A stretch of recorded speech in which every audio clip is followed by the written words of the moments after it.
নমস্কাৰ। এই মুহূৰ্তত অসমৰ ভিতৰগৰাকী জনদানলৈ দিব ওলাইছোঁ ডাঙৰ খবৰ। আজি হৈছে 11 মে'। আজি অসমৰ লাখ লাখ দুখীয়াসকললৈ কেইখনমান চৰকাৰী আঁচনিলৈ দিব ওলাইছোঁ ডাঙৰ খবৰ।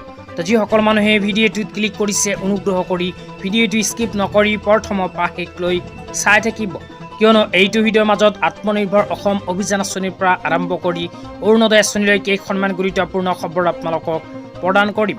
অনুগ্ৰহ কৰি ভিডিঅ'টোত ক্লিক কৰিছোঁ, ভিডিঅ'টো স্কিপ নকৰি প্ৰথমৰ পৰা শেষলৈ চাই থাকিব। লগতে মোৰ চেনেলত নতুন হ'লে প্লিজ চেনেলটো ছাবস্ক্ৰাইব কৰি মোৰ লগত থাকিব। তো বলক ভিডিঅ'টো আৰম্ভ কৰি আজি প্ৰথমটো গুৰুত্বপূৰ্ণ খবৰৰ বিষয়ে বিস্তাৰিত জানি লওক। আজি প্ৰথমটো গুৰুত্বপূৰ্ণ খবৰ হ'ল মুখ্যমন্ত্ৰী আত্মনিৰ্ভৰ অসম অভিযান আঁচনিলৈ। তো আপোনালোকে মোবাইল স্ক্ৰীণত চাব পাৰিছে বিজেপিৰ ফালৰ পৰা নিৰ্বাচনৰ পূৰ্বে এইখন আঁচনিলৈ এনেকুৱা এক বিশেষ আপডেট প্ৰদান কৰিছে। ইয়াতে কি লিখা আছে পঢ়ি আপোনালোকক বিতংভাৱে শুনাই দিছোঁ।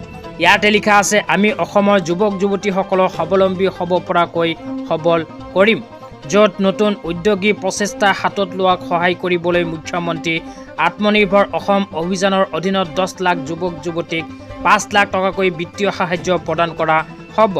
ইয়াতে উল্লেখ কৰা অনুযায়ী যিসকল যুৱক যুৱতীয়ে এতিয়ালৈকে মুখ্যমন্ত্ৰী আত্মনিৰ্ভৰ অসম অভিযান আঁচনিৰ সুবিধা পোৱা নাই, সেইসকল যুৱক যুৱতীৰ বাবে আহি গ'ল ভাল খবৰ, কিয়নো অসম চৰকাৰে আকৌ নতুনকৈ 10 লাখ যুৱক যুৱতীসকলক প্ৰদান কৰিব মুখ্যমন্ত্ৰী আত্মনিৰ্ভৰ অসম অভিযান আঁচনিৰ জৰিয়তে 5 লাখকৈ টকাৰ আৰ্থিক সাহায্য।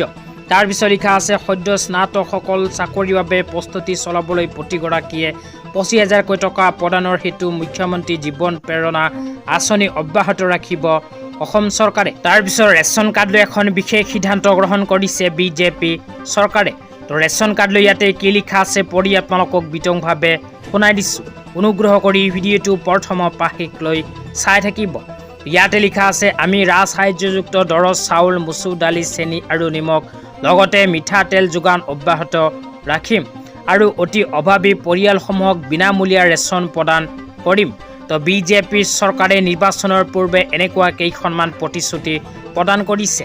এতিয়া আপোনালোকক দিব ওলাইছোঁ আজি দ্বিতীয়টো খুবেই গুৰুত্বপূৰ্ণ খবৰ। আজিৰ দ্বিতীয়টো গুৰুত্বপূৰ্ণ খবৰ হ'ল কৃষকসকলৰ বাবে। তো কৃষকসকলৰ বাবে এনেকুৱা এক বিশেষ খবৰ ইতিমধ্যে আমাৰ হাতত আহি পৰিছে।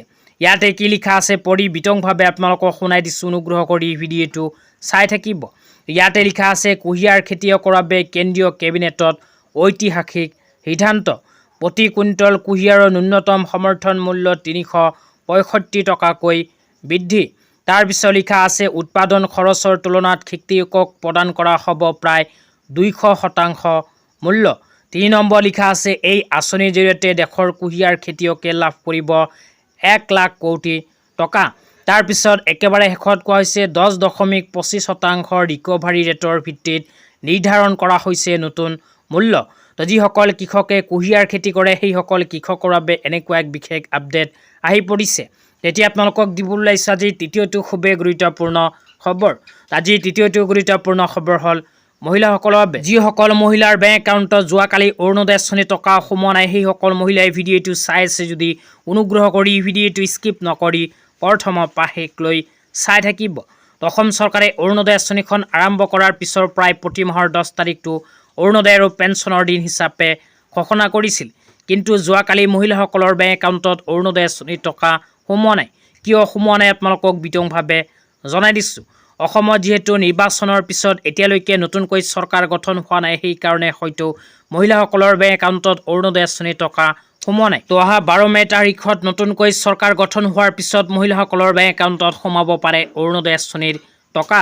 আজি ইমানেই। ভিডিঅ'টো চাই কেনে পালে নিশ্চয় এইটো ভিডিঅ'ৰ কমেণ্ট বক্সত কমেণ্ট কৰি জনাই দিবলৈ নাপাহৰিব।